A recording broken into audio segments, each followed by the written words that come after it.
Everyone. It's Emil Guillermo. Emil Amok to you. Show 180. Number 180. We've done 180 of these.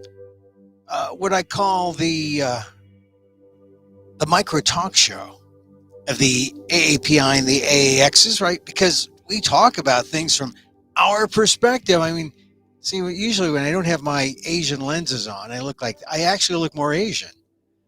And I squint. Now I don't squint all the time like that, but by wearing the glasses, and I have all these different kind of reading glasses, it does help me. So I'm not smart enough to get contact lenses though. Anyway, they're just reading glasses. Show 180. You say, Emil, how many of these are going to do?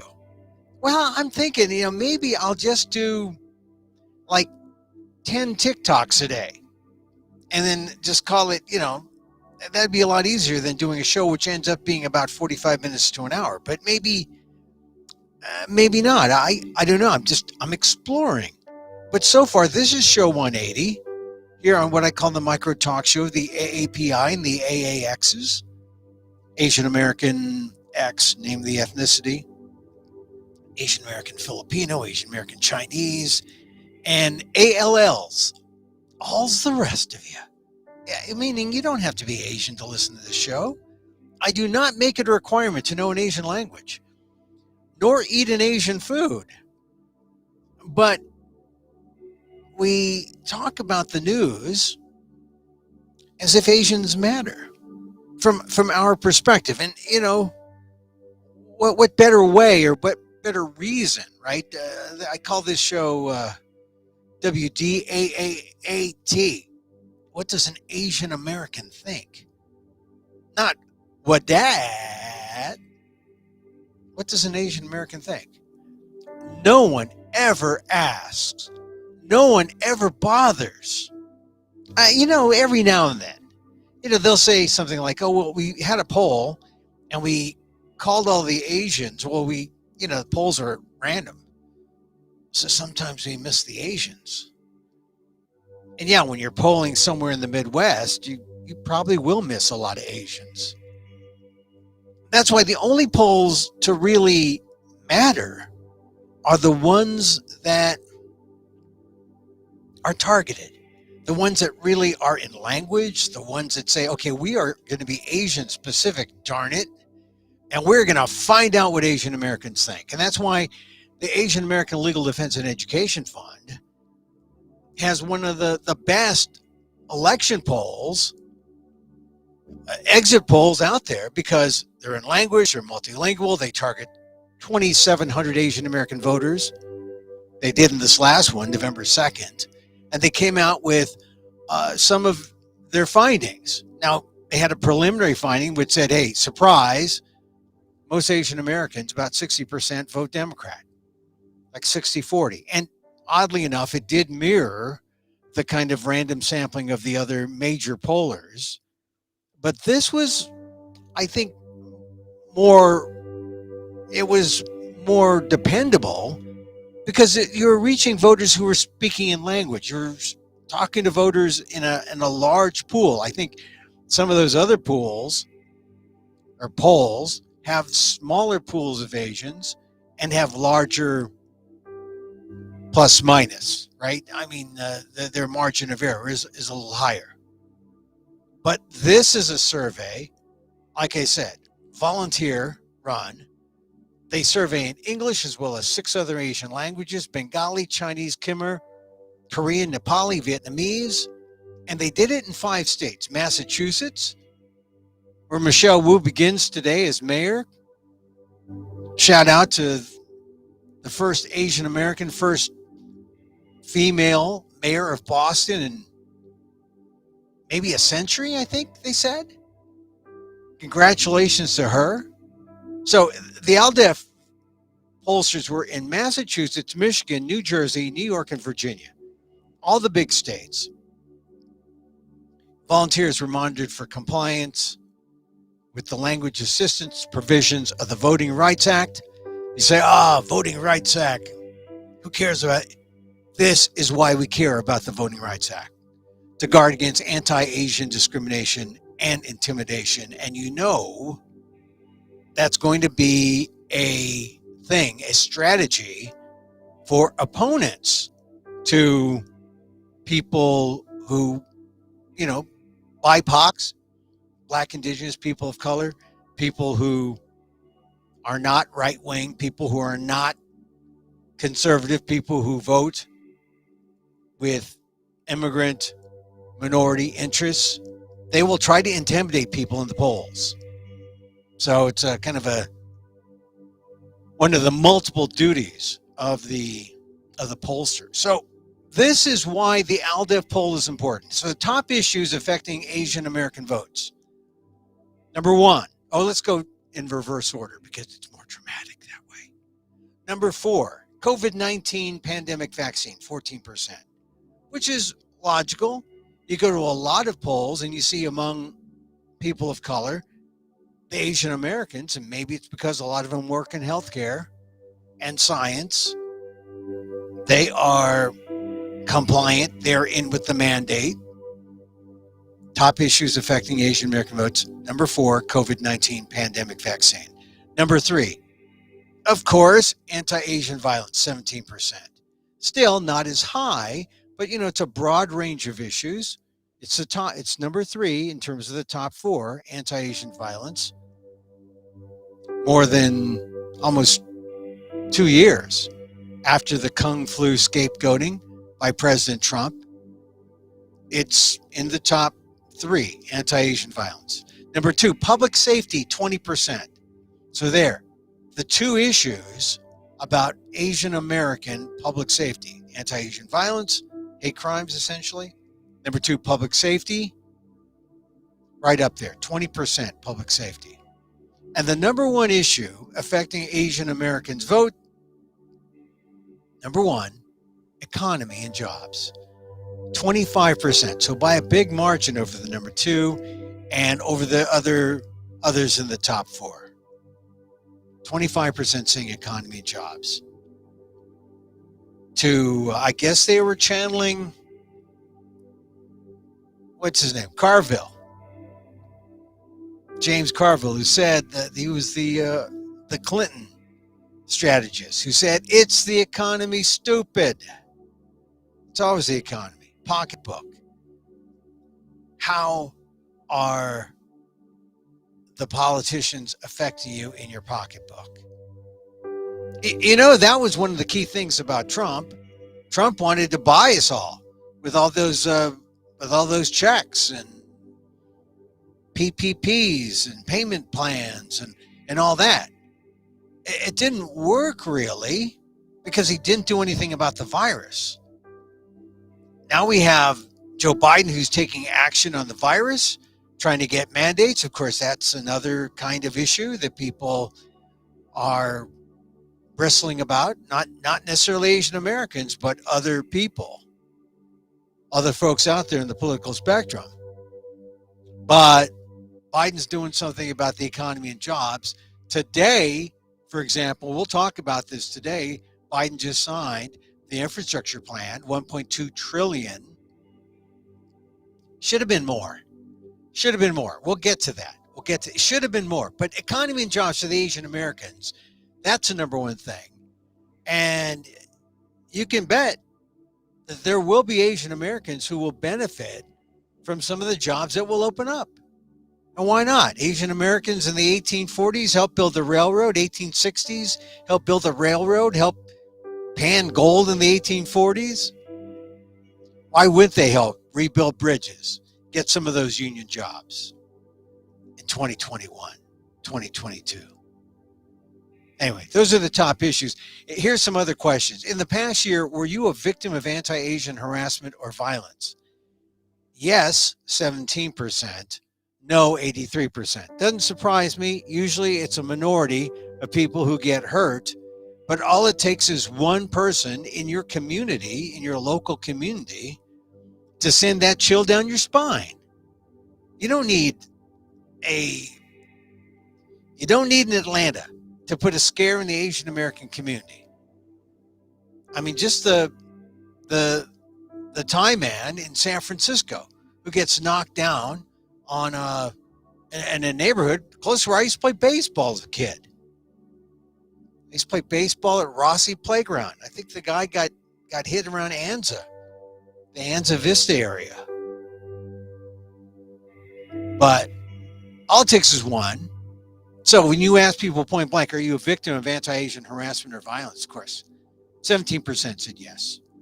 Thank God, only 17%. That's still high, but 83% said no.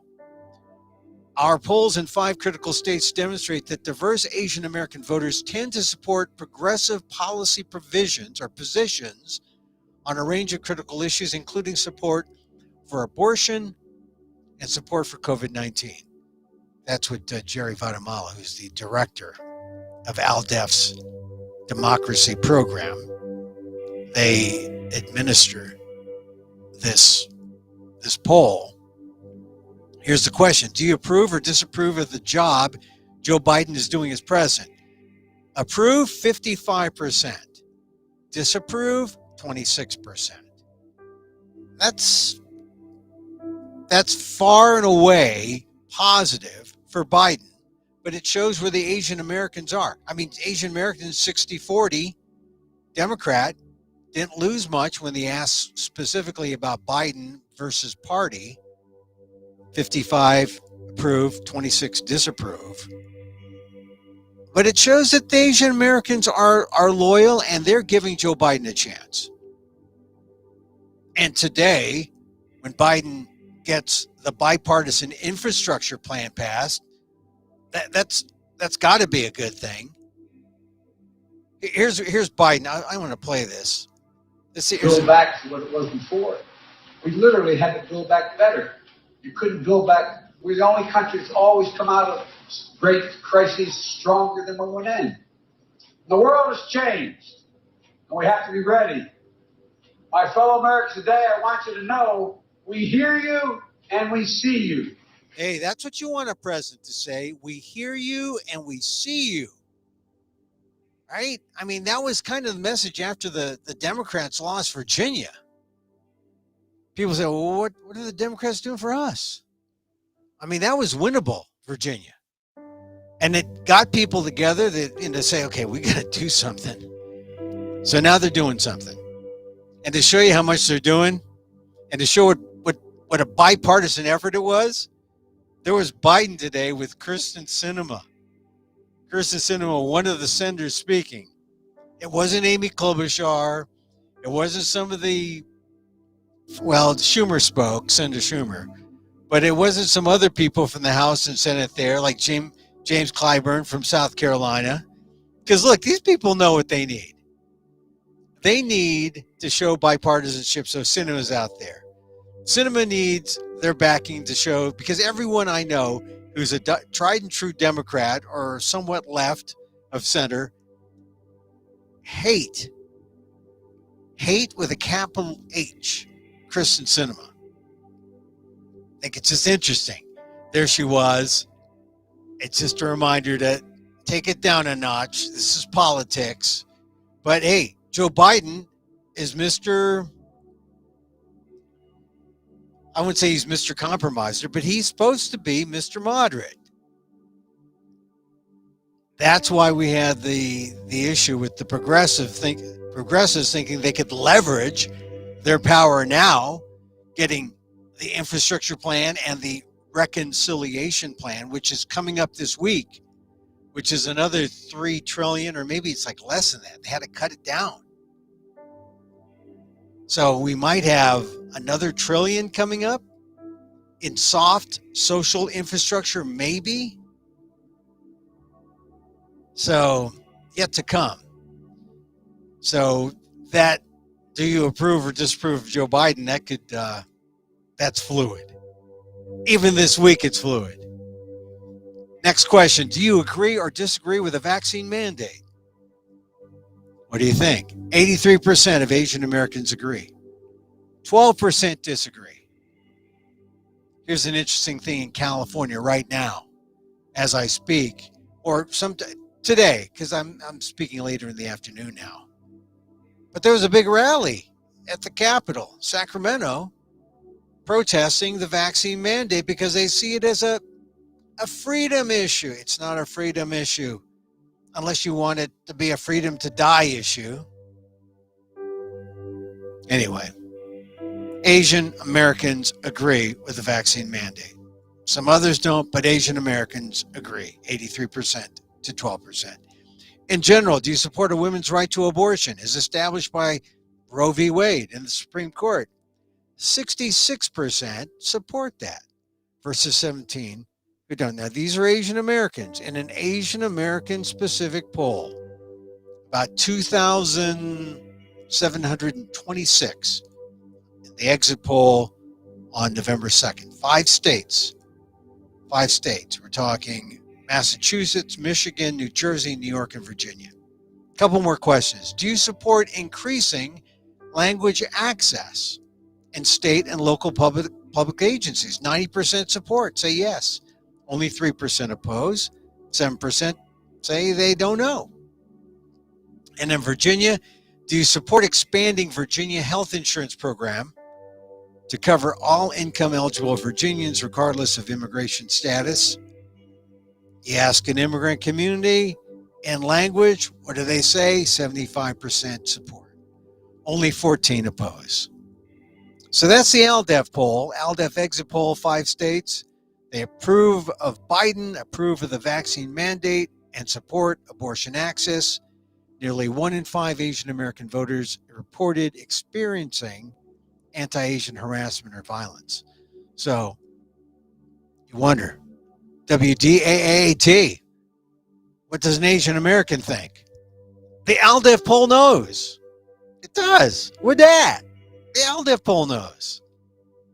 The other polls, they're just guessing. Wider margins of error, no reliable sampling of Asian Americans, not in language. 6 different languages the AALDEF poll does. That's what it takes to find out what does an Asian American think.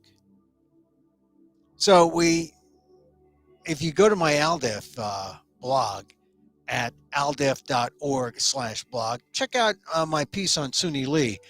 You may have heard me talk about this in previous Emil Amok takeouts last week, show 177 or 178 and 179. But Suni Lee, I talked about her interview with Pop Sugar, where she says how she was sprayed by pepper spray in a racist attack while waiting for an Uber. And I question, well, okay, she's the most watchable Asian American on the planet. We got to take it seriously. If it happens to her, it can happen to all of us. But I was hoping we'd hear from the other girls, her girlfriends that she was with. I was hoping they would speak out. I was hoping also that maybe we would see possibly a police report. And last week on the show, someone put up on the chat, because this is up on Facebook, it's up on YouTube, and you can see it on Twitter. Now, someone suggested, hey, maybe this is a Jussie Smollett thing.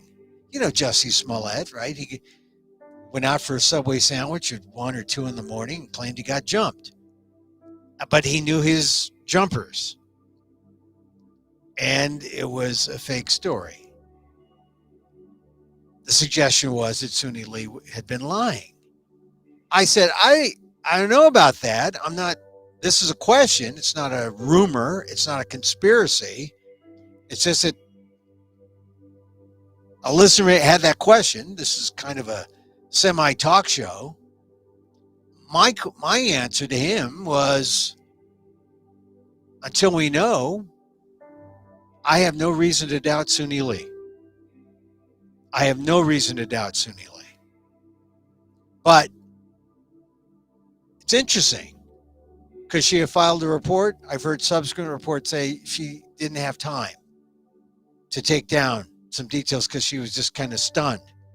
And then she said, her quote, I was so mad, but there was nothing I could do or control because the perp skirted off. I didn't do anything to them. Having the reputation, it's so hard because I didn't want to do anything that could get me into trouble. I just let it happen. Which may be just the best thing you can do. I mean, it's, you know, that Suni's into a kind of mindful, loving kindness, kind of meditative thing, just from what I see her say and do. And then Simone Biles was talking about her mindfulness, her own mindfulness, not together in the Olympics, which is something that Suni would resonate in interviews. Or, you know, she would repeat things that indicated that she was self-compassionate and not into this self-hating mode. So I understood when she said, I just let it happen. And can you fault her? She strikes back, put yourself in her shoes. Could be hard. At least I didn't say put yourself in her Dan skin. But think about it. You retaliate in some way. You're the relative deep pocket. Did you get sued or brought up on charges? The best thing turns out may be to do nothing. And just to take note, speak out, shine a light, tell the story. Let people know that hate is there. It doesn't have to be a sense of helplessness. It really is, well, it's an Asian way of looking at it, or an Asian way of being mindful. Because, you know, even the martial artists, right, who can kill with his bare hands, wouldn't necessarily strike unless it was wise to do so. So, but an interesting thing to have Suni Lee, the most watchable Asian American on the planet, talk about her coming up to stop AAPI hate that exists in this country for one reason. That's because of the scapegoating of the past president. Here we have this AALDEF poll saying 1 in 5 Asian Americans have experienced this. No less than the most visible, most watchable Asian American on the planet. And what can we learn from her? That maybe the best thing to do is not to fight back, but tell your story. Speak out. Make it official. File a police report if you can. Hey, if it happens to Suni Lee, it can happen to you. Anyway, check out my column on the AALDEF blog, aaldef.org/blog. Hey, did you have a good weekend? It just felt like after Thursday, Veterans Day, and Friday was like, say, hey, let's sneak in an extra day. And then there's the weekend. You could have, I suppose some people had a Thursday, Friday, Saturday, Sunday weekend. And, a 4-day weekend. I hope you honored the vets. As I wrote in my column on Inquirer.net, this is an important day, Veterans Day, because it's an important day for Asian Americans of different stripes, Japanese Americans, because that 442nd was instrumental in proving their worth to Americans who doubted their loyalty. It was important to Chinese Americans who were excluded in 1882, and those who remained fought valiantly. My friend Corky Lee had I think his father fought in the Army. But from my perspective as a Filipino American, I think it's important for present day Asian American Filipinos to understand that there would be no Asian American Filipino middle class if it weren't for the military. Because they were there at the beginning, the 1st and 2nd Regiments, World War II. And they got the advantage of the GI Bill that enabled, and the whole thing about going from the United States, they get here, the Filipinos, in the 20s and 30s as colonized Americans. They get their status changed because Americans were virulently hateful of Filipinos. But because of the war, they allowed them to fight, prove their worth. The Army, 1st and 2nd Regiments. Filipinos went back to the Philippines. Some stayed, but some came back and they brought the wives that they did not have access to. Remember the anti-intermarriage laws prevented them from marrying, from having families. There was your Filipino family. That's how the Filipino families are forged. They went, the men came from the United States, went back to the Filipinos or the Philippines, and then came back to the United States and had their families. The American Filipino middle class. So if you forgot about that story, you could still celebrate a week-long Veterans Day from Thursday to Thursday, last Thursday to this coming Thursday. It's important. There'd be no Filipino American middle class. They'd have no access to wealth or to the kind of money that would help them buy houses or stability, economic stability in terms of jobs. Being a veteran helped. Of course, this applies if you, in fact, were eligible for the Army. And my father, who came in 1928, was not. Too old. And even if he had lied about his age like some of the Filipinos, he was 4F because of his asthma. But it meant that we had to take a harder way. At least my family did. He had some nephews who came later than him, who were younger, and did go to the Army and were wounded and did get the GI Bill and started huge families, had a house in the city, did well successfully. I mean, one uncle was a barber. And their lives were a lot different. A lot different because of the military. Anyway, something to think about. Check out my column in the Inquirer.net, INQUIRER.net. Goes out to the Filipino diaspora. Interesting thing, I'm not really a follower of President Rodrigo Duterte in the Philippines. I follow what he says and what he does. And when he says something outlandish, I always like to talk about it. So here's this guy who is essentially in bed with the communists, with China, communist China. And he can't be president anymore, so he's going to run for vice president because he wants to retain some power.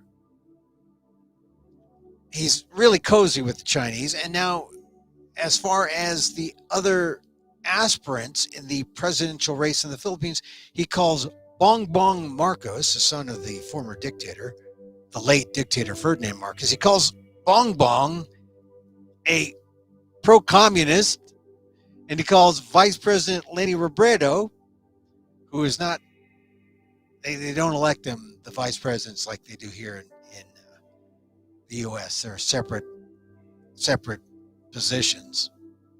He calls Robredo, who is a leading candidate, pro-communist, which is like, what? This is the guy who's in bed with the Chinese, calling his opponents pro-communist. Okay, so it should be interesting, the Filipino presidential race coming. And I'm not even talking about Manny Pacquiao yet. Anyway, Inquirer.net for all that. What else can we talk about? We talked about the Biden infrastructure plan. And interesting thing about Biden is that, or about that whole infrastructure thing, it's a fraction of what it should be. Really, a fraction of what it should be. In terms of pure defense spending, we spend more on defense. We spend more on blowing things up than we do building things or rebuilding things with infrastructure money. And so it's, even though it seems comprehensive, it's just going to do a little bit everywhere. It's like a patch here, patch there. Bridges and roads, yeah, patch here. Water supply, electric grid, the internet, infrastructure, Wi-Fi, broadband, 5G, 6G, however many G you want.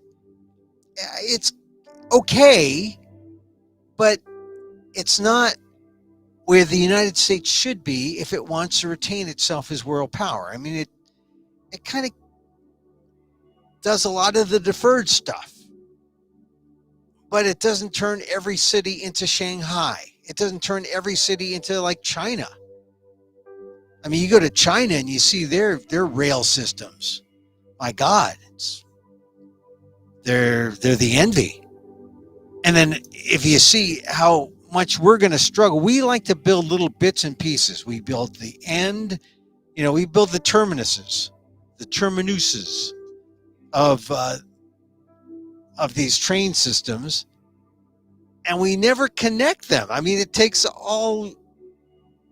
decades to connect the things. What I'm saying is, and I know I'm talking about specific projects, the bullet train that would connect, say, Sacramento to Los Angeles, going through the Central Valley. Sounds like it should be easier than it is, but they're just going to get a fraction of the money, and they're not even getting as much as they had hoped. So I think there's going to be a lot of disappointment. People are going to be working. The pork is going to be passed out, but it's not nearly what we need if America wants to build back better, truly build back better. We're building back cheaper, really. And then they don't like to call it the reconciliation spending bill, but that's the big wrapper you put over all of it, and you reconcile. You have things in the budget that you stick in there. This is where the social safety net, family leave, and all that goes in. That the second bill coming down the pike this week. I don't know. It may get past the House, but there is Christian Cinema up there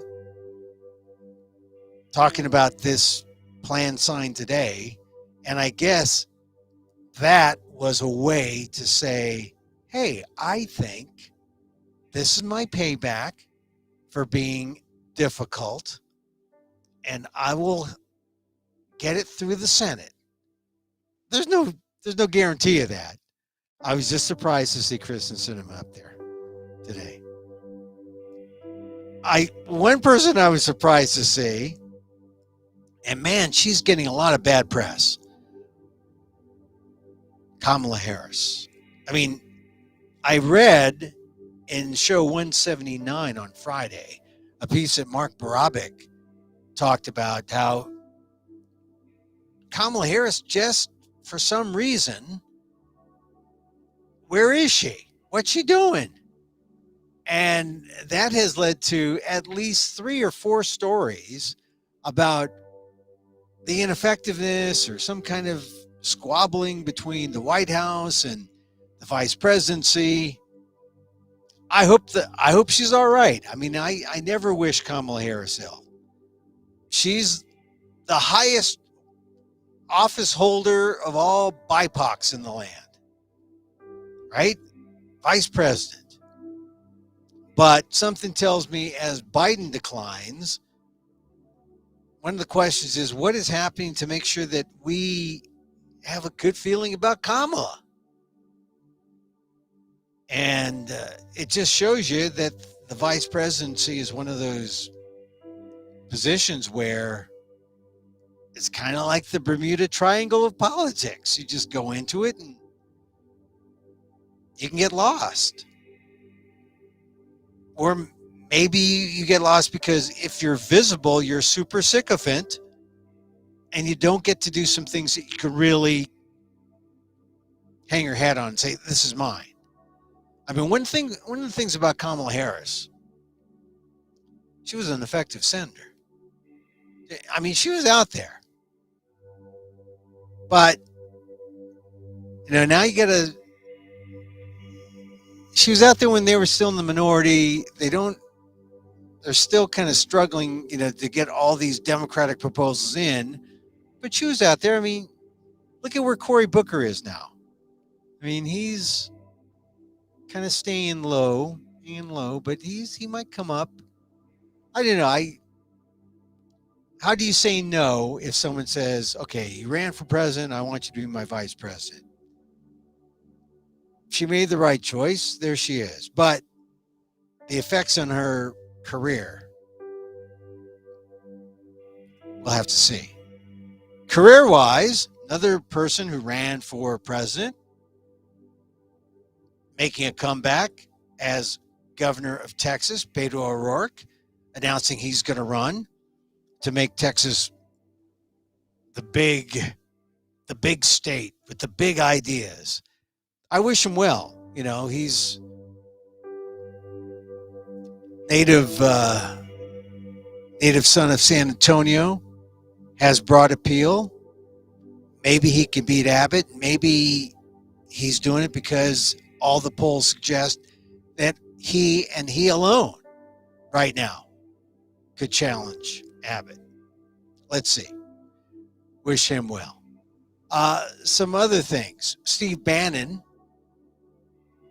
the January 6th guy, finally made a court appearance. He was pretty adamant when he came out of the courthouse.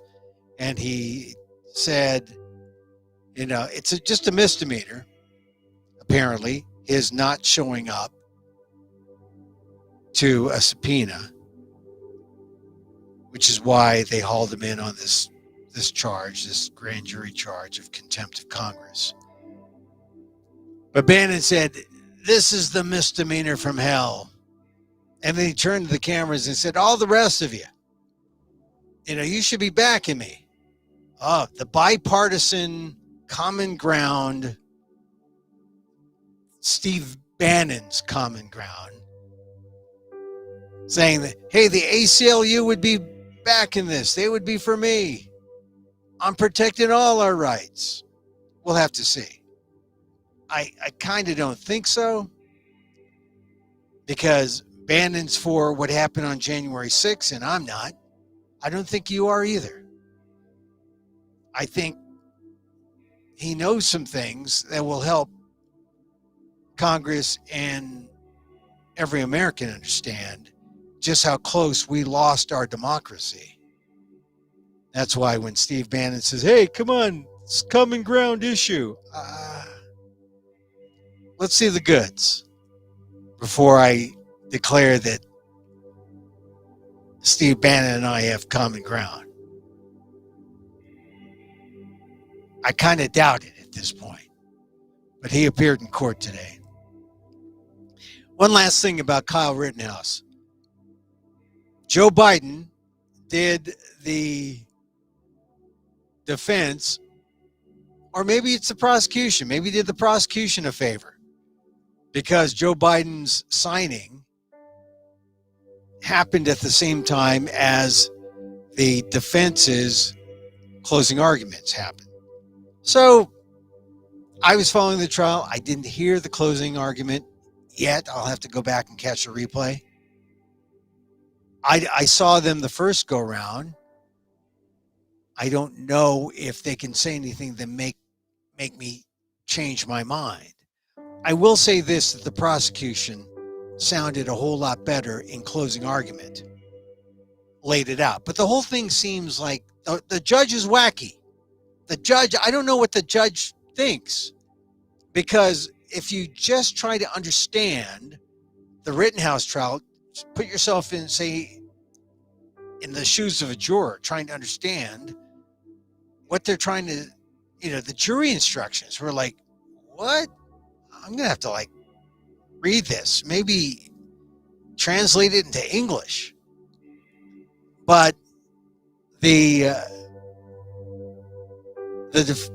assistant district attorney,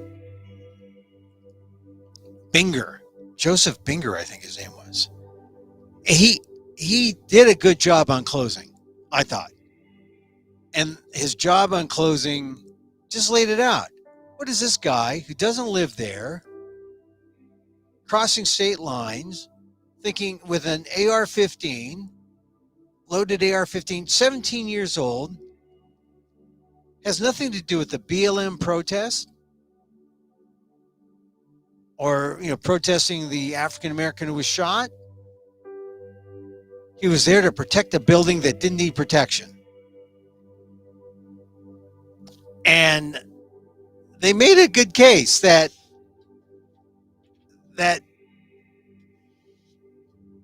it was Rittenhouse who actually was the aggressor, and that the people he shot, Joseph Rosenbaum, was unarmed.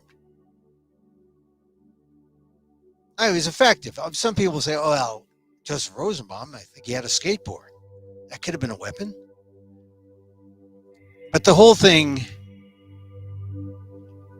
I think, to me, I saw Rittenhouse cry. I did not buy Rittenhouse's tears. And I'm going to have to check what else is going on while I'm doing this show now to see what else has been revealed by the defense. But so far, I think the prosecution has laid it out simply so that beyond a reasonable doubt, there is a shot that they could get Rittenhouse, at least for the death of Joseph Rosenbaum. They had a pretty good video that they showed. Laid out the case. I found it compelling. I don't see why Rittenhouse was there. And there to show, to be he lied about being an EMT, but showed no sympathy toward anyone who was shot, killed, didn't seek to stand down or use non-deadly force. And yet, something tells me that, because I haven't seen the defense yet on close, something tells me that maybe the lesser charge will be what they get him on. Even if it's a lesser charge, not murder in the first, but the lesser charge is like 12 years he gets put away. So we'll see. The other thing that came down is they got the gun charge was dropped against Rittenhouse, which would have been pretty easy. He's an underage kid with a gun, a military style gun. He shouldn't have had it, but there's a thing in the Wisconsin law that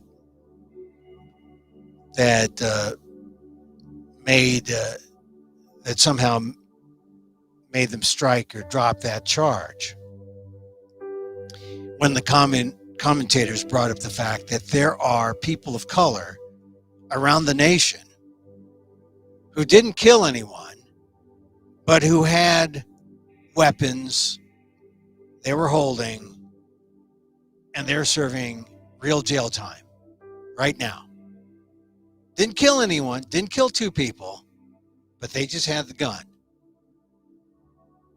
And that just struck me as an example of the kind of unequal justice that we have here. So it's going to be interesting to see how the defense, like I said, I haven't seen the defense try to counter the prosecution's claim that Rittenhouse was the aggressor, that he acted unreasonably and that he pretty much, because he was the aggressor, negated his opportunity to use self-defense to protect himself from charges here. But the Rittenhouse trial is, I think, if you go back to my AALDEF column at aaldef.org/blog, I just think that if there's anything positive, for Rittenhouse, it sends the wrong message to a divided America that loves its guns about vigilantism. It gives people a blueprint to go out there from wherever they are to enforce the law and take matters into their own hands. Which sort of sounds like the Texas abortion law, right? Where if you know of a woman getting an abortion in Texas, the way that Texas abortion law is written, you can object to it from wherever you are. Now, hopefully you're not like arming yourself and going down to Texas to like arrest her. That's why they got a $10,000 fund. That's to keep you away. Say, here's your money. Thank you. But this is one of the issues about a positive verdict, if it comes down for Rittenhouse, what it says to people who want to take the law into their own hands. And what if, heaven forbid, someone doesn't like an Asian American because, oh, you brought the virus because the former president said so. We've got to avenge for the deaths of blah, blah, right? That's why the Rittenhouse case is important. And I guess the jury should get it after the closing argument ends today, or actually they have another go round. The prosecution can rebut, and the prosecution will rebut. Oh, so exciting. So many things going on. And it's just Monday. All right, hey. Emil Guillermo here. We are winding down. Show 180. Thank you for joining me. If you're here for show 180, at this part of the show, this is where we like hug our elbows and we say, hey, it's all right. It's all right. You belong. You're good. Hang in there. Yeah. So, as I wish for me, I wish for you. May you be safe. May you be happy.